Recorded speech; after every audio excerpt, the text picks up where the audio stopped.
Hi, this is LAURABELL. Thank you for joining us today. Today on our show, I'll be interviewing an average Californian, LAURABELL LYSTER, about her state's voting registration, an attempt to convince her to vote. Hi, LAURABELL. Thank you for joining us on the air here today and allowing me to interview you. Tell me, what are your views on voting? Well, I think that voting is a waste of my time. I have way too many things to do.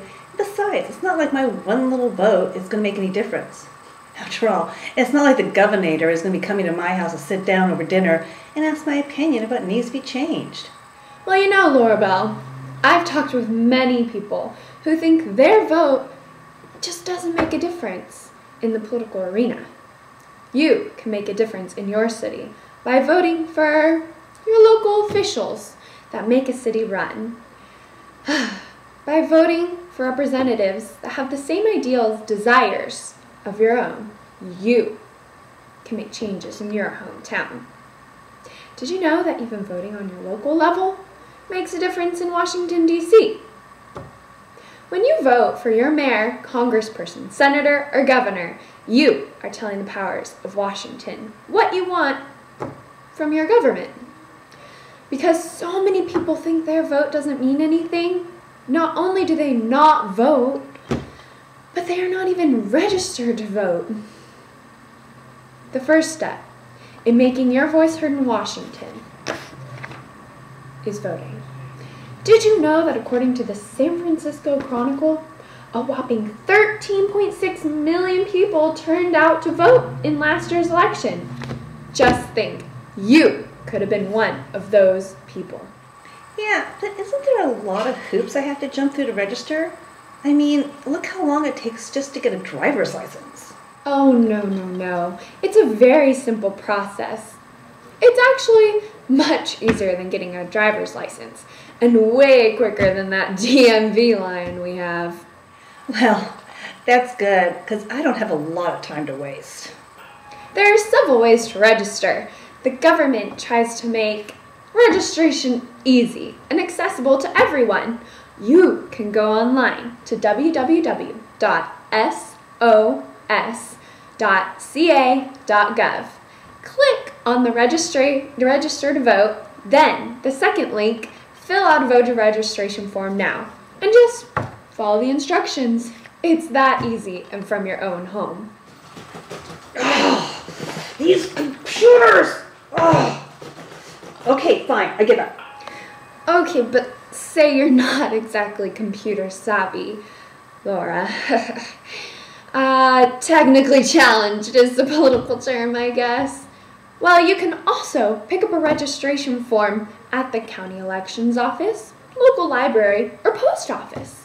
And you know those tables in front of the grocery stores you pass by, walking real quickly with your head down, mutter, "Oh, no thank you." Well, during voting season, lift your head up and say, "Yes, please," because grocery stores, drugstores, Target, and Walmart have voting registration tables right out in front of them.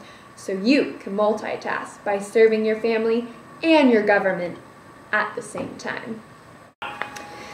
But, you know, LAURABELL, if you are like most people, you're going to put things off till it's too late. So, you need to make sure to complete the form out entirely and have it postmarked at least 15 days before the election. Well, what happens if I go through all this to register to vote, and then I plan a vacation or I'm going to be out of town during election day? Well, the government has even thought of that. You can register to do an absentee ballot after the first election that you vote on. You don't even have to go to the polls on the day of the election. But I won't get into that tonight. We'll talk about that more later when we meet again.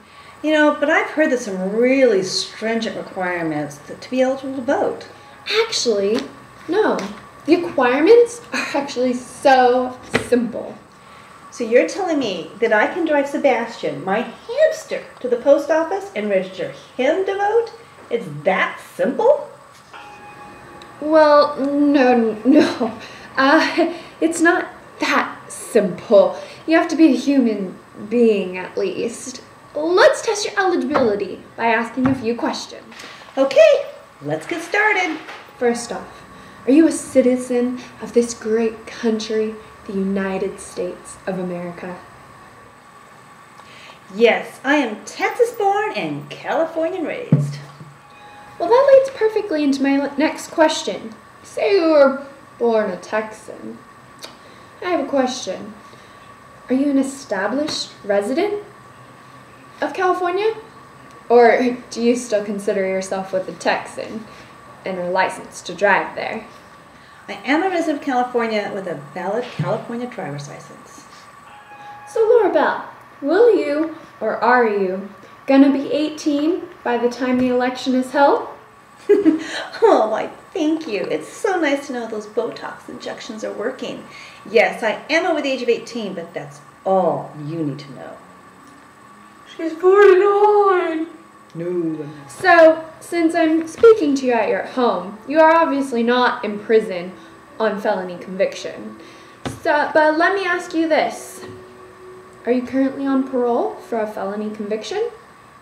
No, I'm not on parole for a felony. I got acquitted like my good friend OJ.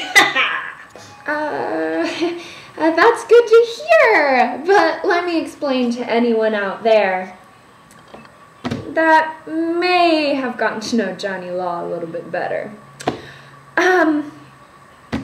But they still want to vote. I mean, these people want to vote, so you should want to vote too. Let's see, in regards to that requirement of being a prisoner or on parole, you can still vote if you're in jail under the following conditions. If you're in a local jail because of a misdemeanor conviction, if you're awaiting trial or are currently on trial but have not been convicted, or you've completed parole for felony conviction, or you're just on probation. Okay, LAURABELL, you've been doing so great today. I just have one more question for you. Have you been judged mentally incompetent by a court? Well, by my family maybe, but never by a court. LAURABELL, I am happy to tell you that you passed all the requirements to vote. But one last question for you. What are you gonna go do now? I'm going to go register! Is that good? Yeah, that's good. Or maybe do it? Take two?